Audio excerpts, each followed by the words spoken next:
نسوار یوه پټه خو خطرناکه نشه ده او ټول خلک په عادي سترګو ورته ګوري، خو د نسوارو تر شا ډېرې خبرې شته چې نن به په لنډ شکل باندې خبرې ورباندې وکړو. نسوار د تنباکو یو ډول دی چې د خولې له لارې څخه استعمالیږي، خو اناګانو او نیکهګانو به د پزې لارې څخه هم استفاده کوله. که څه هم خلک یې بې ضرره بولي او یا هم په کاغذ کې پیچل په دې معنا بولي چې د نسوارو د تاوان څخه خوندي یم، خو دا ماده زیات روغتیایي خطرونه لري چې د لې ورباندې خبرې وکړو. نسوار کول د خولې روغتیا ته تاوان لري، ځکه چې نسوار د غاښو خرابوالی او رنګ بدلېدو لامل کېږي او ورسره یو ځای د شونډو، خولې او ستوني د سرطان، بدبوی او په خوله کې د زخمونو د رامنځته کېدلو لپاره یو خطرناک او عام عامل دی. نسوار قوي اعتیاد، چټک میلان او اسانه لاسرسی لري.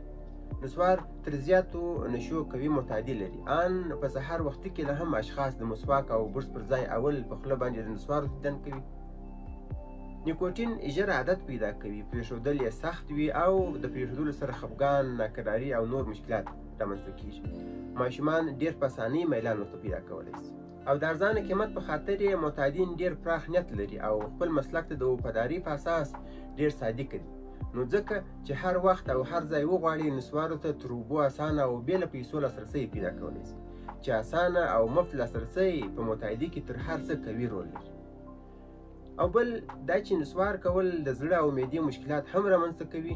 د زړه د حملې خطر زیاتوي، د معدې د تیزابو د زیاتوالي او د اشتها د خرابوالي لامل کېږي.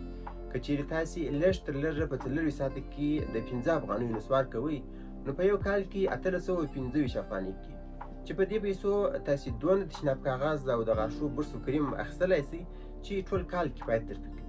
که چیرې تاسې د نسوارو پر ځای هر کال د 1825 افغانۍ پر تشناب کاغذ او د غاښو پر برس او کریم باندې ورکړئ، نو نه یوازې دا چې تاسې به د نسوارو د مربوطه ناروغۍ څخه خوندي یاست، بلکې تاسې به د بواسیر د ناروغۍ، د مثانې او پښتورګو د میکروبي کېدلو څخه هم خلاص یاست، چې په خاطر یې تاسې ته د غټو او رڼو بولو وینه، درد او نور خطرناک مشکلات پیدا کېږي چې ان ځینې ځینې وخت ناروغ و عملیات ته مجبوره کولی شي.